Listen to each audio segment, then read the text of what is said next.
Class 9-এর ছেলের গুনাহ শুনলে, ক্লাস 9-এর ছেলের জিনা ব্যভিচারের কথা শুনলে পাগল হয়ে যাবে না? পাগল হয়ে যাবে। শিক্ষের একান কি বলে,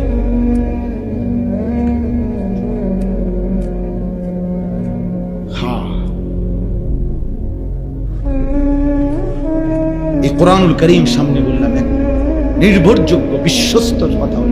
এই 15 দিন আগেও আমার একজন 7 বছরের বাচ্চা আপন বাবার বড় মোবাইল দিয়ে উলঙ্গ ছবি, রব্বে কাবার কসম, কোরআন শরীফ সামনে রেখে, 7 বছরের বাচ্চা।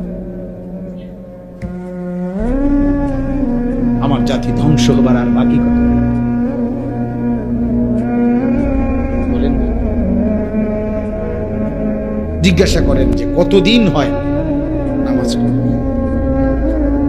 কতদিন? মানে একজন 18 বছরের ছেলে অগণিত জিজ্ঞাসা করেন যে বাপ 5 ওয়াক্ত নামাজ পড়ো নাই, অথবা পড়ছো মনে পড়েনি গত 2-4 বছর। একটা ছেলেকে জিজ্ঞাসা করেন না যে বাবা গত 365 দিনে যে 1 বছর গেছে কোনদিন ফজরের নামাজ পড়ছো না?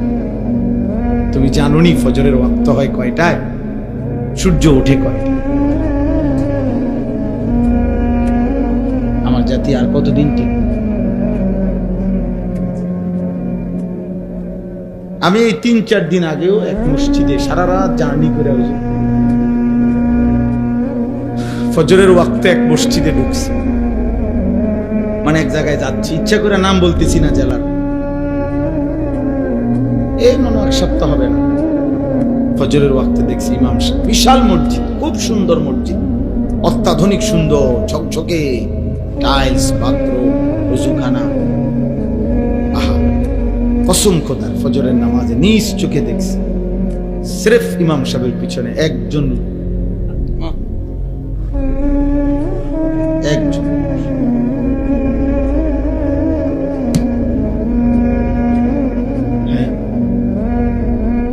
এখনো যে আমরা ভাত মাছ খাই, এটাই তো আশ্চর্য। এখনো যে বাতাস বয়, এখনো যে রোদ ওঠে, সূর্য ওঠে, চাঁদ ওঠে, এটাই তো আশ্চর্য, এটাই আশ্চর্য।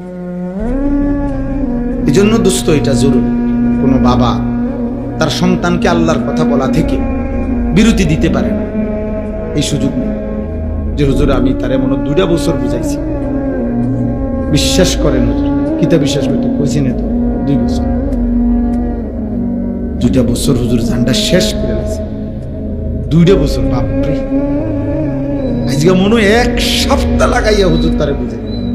মানে 1 সপ্তাহে যেমনি টান দিছে উনি, 1 সপ্তাহ কোনো এত লম্বা না, আমনে যেমনি কইছি, বুঝছেন? 950 বছরের দিকে চিন্তা করলে 1 সপ্তাহ বিরাট কিছু, 2টা বছর অনেক কিছু। তাইলে এই জন্য কোন স্বামী তার স্ত্রীকে আল্লাহর দিকে ফিরাইবার চেষ্টা, বিরত হওয়ার সুযোগ। কোন বাবা, কোন মা তার সন্তানদেরকে আল্লাহর দিকে ফিরাইবার চেষ্টা বন্ধ করার অনুমতি নেই, কোনো অনুমতি।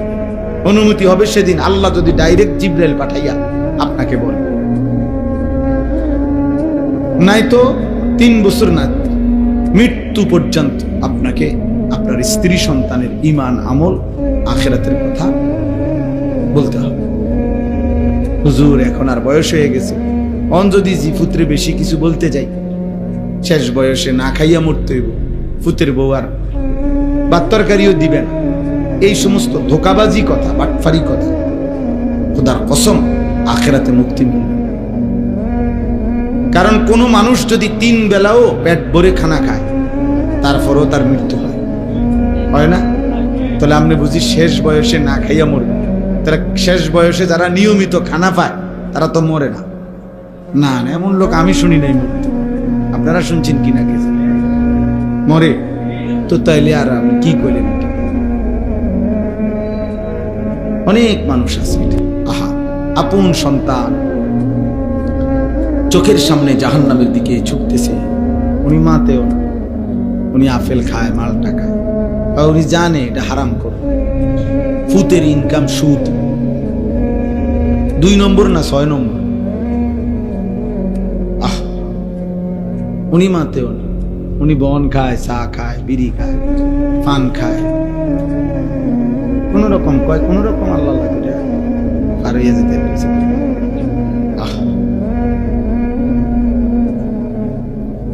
এক বুজুর্গ বলছিলেন যে হে আল্লাহর বান্দা, দুনিয়ার যন্ত্রণার পেরেশানির কারণে যদি মানুষ বলে যে যদি মরে যাইতাম ভালো ছিল, মানুষ বলে না এরকম যে এত পেরেশানির চাইতে, এত দুঃখের চাইতে মরে গেলে ভালো ছিল। মহিলারা বেশি বলে, মহিলারা একবারে 19 থেকে 19.5 হইলে যা আমার মরণ আইয়ে না কা, আমি মরি না কা, আমার উপরে ঠান্ডা পড়ে না কা, আমার উপরে খোদার গজব পড়ে না কা, বেডির গজব বেডি নিজেই দেয়। মহিলাদের এই বদ অভ্যাস বেশি, হ্যাঁ, মানে মৃত্যু কামনা করে বেশি, বুঝেন নাই, মরণ কামনা করে বেশি। তাহলে ওই আল্লাহর ওলি বলছেন যে হে আল্লাহর বান্দা, দুনিয়ার পেরেশানি থেকে তো তুমি মনে মনে কামনা করিলা যে যদি মরে যাইতাম, পেরেশানি মুক্ত হইতাম। তিনি বলছেন হে আল্লাহর বান্দা, যদি কবরে গিয়ে কবরের আযাব শুরু হয়, তখন তুমি ওই আযাব থেকে বাঁচবার জন্য এবার কি চাই?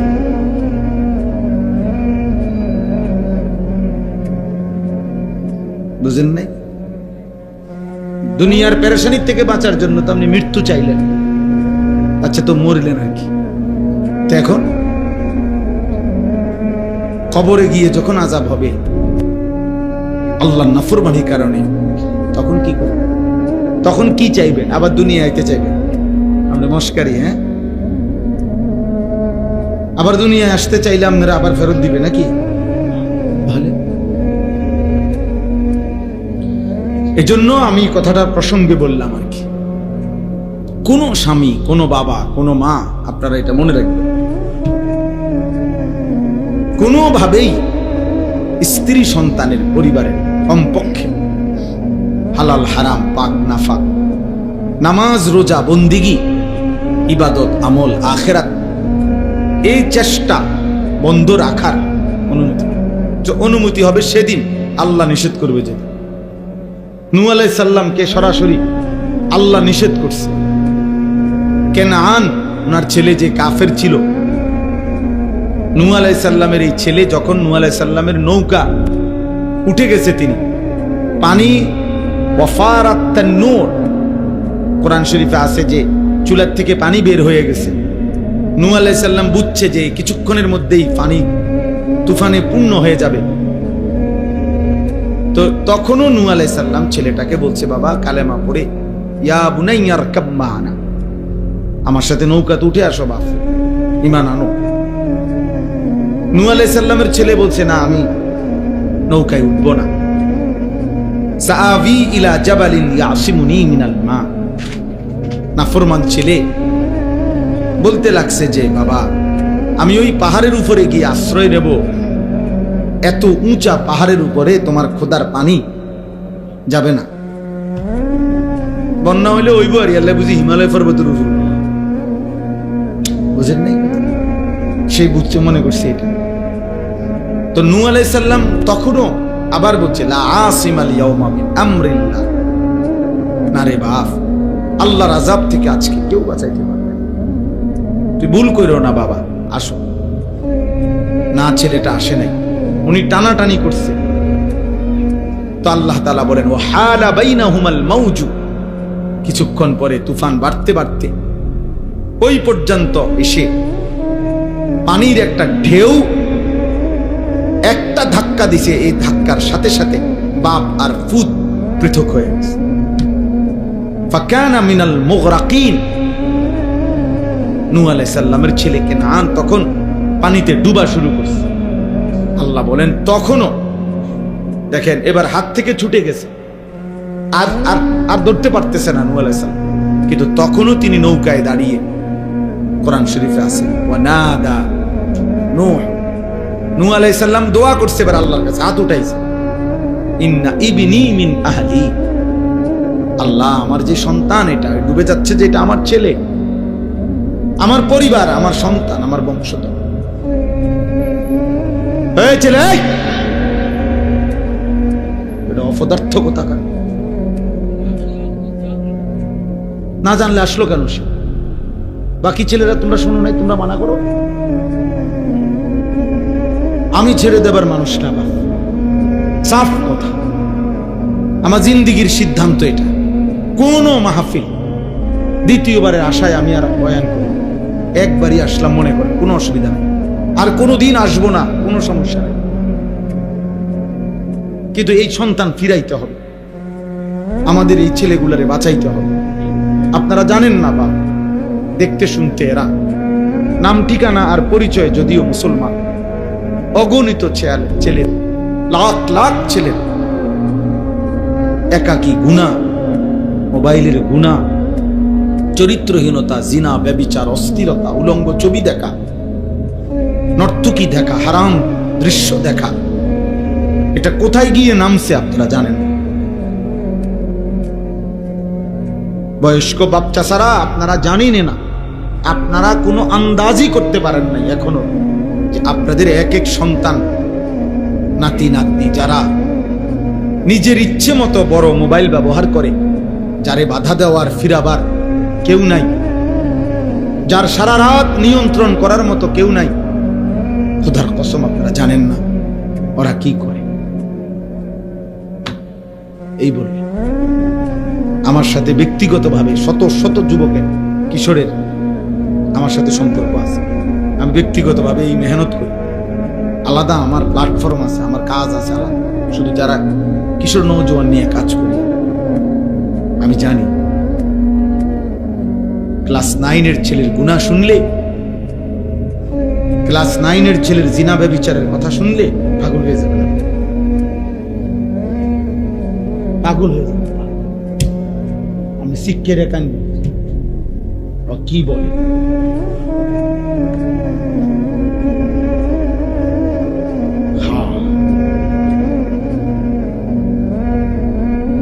এই কোরআনুল করিম সামনে বললাম, এক নির্ভরযোগ্য বিশ্বস্ত কথা হল। এই 15 দিন আগেও আমার একজন 7 বছরের বাচ্চা আপন বাবার বড় মোবাইল দিয়ে উলঙ্গ ছবি, রব্বে কাবার কসম, কোরআন শরীফ সামনে রেখে, 7 বছরের বাচ্চা। আমার জাতি ধ্বংস হবার আর বাকি কথা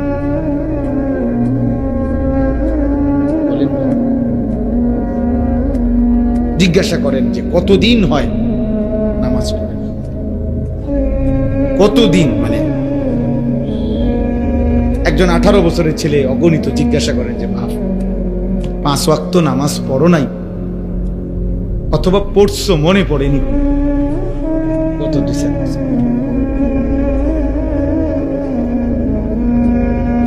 একটা ছেলেকে জিজ্ঞাসা করেন না যে বাবা গত 365 দিনে যে 1 বছর গেছে কোনদিন ফজরের নামাজ পড়ছো? তুমি জানো নি ফজরের ওয়াক্ত হয় কয়টায়, সূর্য ওঠে কয়টায়? আমার জাতি আর কতদিন ঠিক? আমি এই 3-4 দিন আগেও এক মসজিদে সারা রাত জার্নি করে ফজরের ওয়াক্তে এক মসজিদে ঢুকছি, মানে এক জায়গায় যাচ্ছি, ইচ্ছা করে নাম বলতেছি না জেলার, এই মনে 1 সপ্তাহ হবে না, ফজরের ওয়াক্তে দেখছি ইমাম সাহেব, বিশাল মসজিদ, খুব সুন্দর মসজিদ, অত্যাধুনিক সুন্দর ঝকঝকে টাইলস, বাথরুম, ওযুখানা, আহা কসম খোদার, ফজরের নামাজে নিজ চোখে দেখছি সির্ফ ইমাম সাহেবের পিছনে একজন,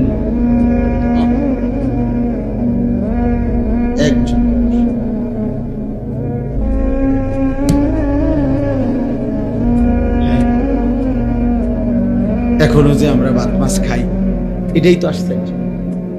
এখনো যে বাতাস বয়, এখনো যে রোদ ওঠে, সূর্য ওঠে, চাঁদ ওঠে, এটাই তো আশ্চর্য, এটাই আশ্চর্য। আল্লাহ হেফাজত করে। এই জন্য আপনারা আমি তো এই কথাটাই বুঝাইতেছি যে নূহ আলাইহিস সালাম শেষ যখন হাত উঠাইছেন, আল্লাহ আমার ছেলে এটা ডুবে যাইতেছে, অথচ সে কাফের, কিন্তু এই সময়ও উনি হাত উঠাইছেন, ইন্না ইবনি মিন আহলি ওয়া ইন্না ওয়াদাকাল হক ওয়া আনতা আহকামুল হাকিমিন। তখন কোরআন শরীফে আছে সূরা হুদের মধ্যে 12 নম্বর পারা, আল্লাহ তাআলা ডাক দিয়ে বলছে, ইয়া নূহ, হে নূহ, থামো থামো, ইন্নাহু লাইসা মিন আহলিক, এত বড় বেঈমান তোমার সন্তান হইতে পারে না। আল্লাহ বলছে এত বড় বেঈমান কোন মুমিনের সন্তান নয়। ইন্নাহু আমালুন গায়রু সালিহ, এটা বেআমল সন্তান, এটা বেআমল সন্তান, তার জন্য তুমি হাত উঠাবা না, দোয়া করবা না। ফালা তাসআলনি, কোরআন শরীফের আয়াত, ফালা তাসআলনি, অতএব তুমি এর জন্য আমার কাছে কিছু চাইও না, আমি মাফ করব না, আমি আল্লাহ মাফ করব না।